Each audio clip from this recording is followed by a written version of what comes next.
আসসালামু আলাইকুম দর্শক, আশা করি সকলে ভালো আছেন। আমার আজকের ভিডিওটিতে আমি ইংলিশ গ্রামারের অত্যন্ত গুরুত্বপূর্ণ একটি টপিকস নিয়ে আলোচনা করব, সেটির নাম হচ্ছে সাবজাংটিভ। তো সাবজাংটিভ এটা হচ্ছে মূলত আপনার যে বেস ফর্ম ভার্বের দ্যাট যুক্ত ক্লোজে ভার্বের বেস ফর্মের যে ব্যবহার সেটি হচ্ছে মূলত এই সাবজাংটিভ। তো আমরা আসলে পরীক্ষায় যেভাবে আসে ওইভাবে শিখবো, যাতে আপনারা পরীক্ষায় সঠিকভাবে উত্তরটি করে আসতে পারেন। কারণ বিসিএস সহ যে কোনো প্রতিযোগিতামূলক পরীক্ষা, বিশ্ববিদ্যালয় বা যে কোনো চাকরি পরীক্ষা সব স্থানে মূলত সাবজাংটিভ থেকে প্রশ্ন এসে থাকে। আর এটা জেনে রাখা দরকার, আপনার অনেক সময় সেন্টেন্স কারেকশনও লাগে। তো সাবজাংটিভ এখানে আপনার কিছু ভার্ব, কিছু অ্যাডজেক্টিভ এবং অল্প কিছু নাউন মনে রাখতে হবে। তো আমরা প্রথমে স্ট্রাকচারে চলে আসি। প্রথম যে স্ট্রাকচারটা আমি লিখেছি দেখেন, সাবজেক্ট প্লাস উল্লেখিত যে কোনো ভার্ব, সেটা যে কোনো টেন্সের হতে পারে, plus that plus subject plus base form plus extension. প্রথম স্ট্রাকচারটা খেয়াল করুন, কি বলেছি, সাবজেক্ট প্লাস উল্লেখিত যে কোনো ভার্ব। উল্লেখিত যে কোনো ভার্ব বলতে কোনটি কি বুঝেছি, এই যে ভার্বগুলো আমি এখানে লিখেছি, এখান থেকে যে কোনো ভার্ব সেটা যে কোনো ফর্মে থাকতে পারে, পাস্ট ফর্মেও থাকতে পারে, তো যাই হোক প্রেজেন্ট ফর্মেও থাকতে পারে।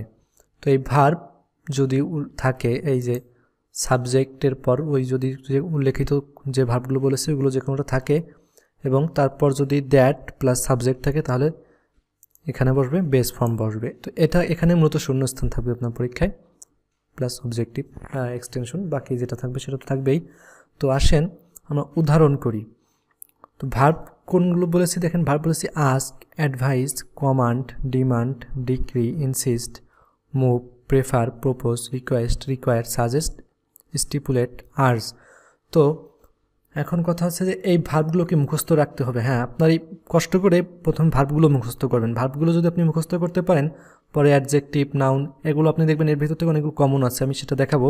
অ্যাডজেক্টিভ নাউনের ঘটনায় পরে আসতেছি, আগে ভার্বেরটা ক্লিয়ার করি আপনাদের। আসলে আমি নিজেও একটু আনইজি ফিল করতেছি, কারণ ইংলিশ নিয়ে তেমন ভিডিও করা হয় না। যাই হোক, চলে আসেন, এই উদাহরণটা দেখেন। 1 number, the doctor suggested that the patient dash wait.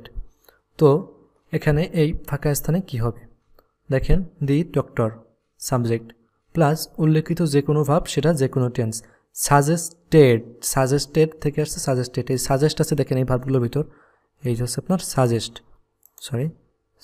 ওকে, এই যে সাজেস্ট থেকে আসছে কি সাজেস্টেড।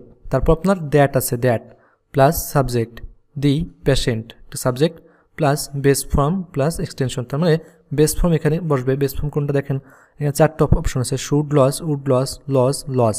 তো এখানে বসবে এটা, এসি লস, বেস ফর্মটা এখানে বসবে। মনে রাখবেন যে সাবজাংটিভের এই ধরনের ব্যবহারের ক্ষেত্রে তো দ্যাট প্লাস এই যে সাবজেক্ট দিয়ে যে বেস ফর্ম বসানোর ক্ষেত্রে আপনার সম্পূর্ণ বেস ফর্মটাই বসবে, কোনো এস বা ইএস বন্য কিছু আপনার যুক্ত করবেন না, ডাইরেক্ট সে ভাবটাই বসাবেন, বা হ্যাঁ ভাবটাই বসাবেন। যাই হোক, পরেরটা দেখেন, 2 number, the officer requires that we dash our work timely. তো এখানে 4টা অপশন আছে, completed, have completed, complete, should complete. তো কোনটা বসবে হচ্ছে আপনার মূল ভার্বের বেস ফর্ম কি কমপ্লিট, ঠিক আছে, এটা সঠিক উত্তর। এখানে দেখেন এই যে রিকোয়ার্স ভার্বটা আছে, এই যে এই ভার্বটা এখানে আছে, যেহেতু এই ভার্বটার কারণেই এখানে কমপ্লিট হলো। কারণ কি দেখেন, এই যে রিকোয়ার্স, এই যে রিকোয়ার আছে, ওকে।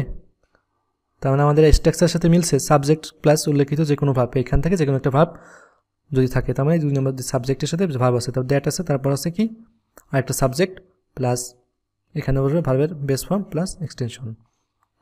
তো এটাও মিলল। তারপর এটা দেখেন, দি জাজ insisted that the jury dash a verdict immediately.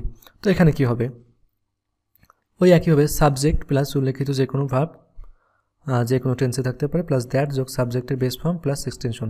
তার মানে দি জজ আছে, তারপর আছে ইনসিস্টেড। তো ইনসিস্টেডের মূল ফর্ম হচ্ছে ইনসিস্ট। দেখেন এই ভার্বের ভিতরে আছে ইনসিস্ট আছে, কই, এই যে ইনসিস্ট, ওকে। তার মানে এই insisted that the jury dash a verdict immediately, তার মানে এখানে সঠিক উত্তর কোনটা হবে, এর নম্বর আছে রিটার্ন উইল রিটার্ন। তো রিটার্নস কিন্তু হবে না, হবে মূল, আমি বলছি এস বাই এস কিছুই যাবে না, মূল ফর্মটাই বলবে, বেস ফর্ম রিটার্ন, ওকে। তো এখানে হবে রিটার্ন।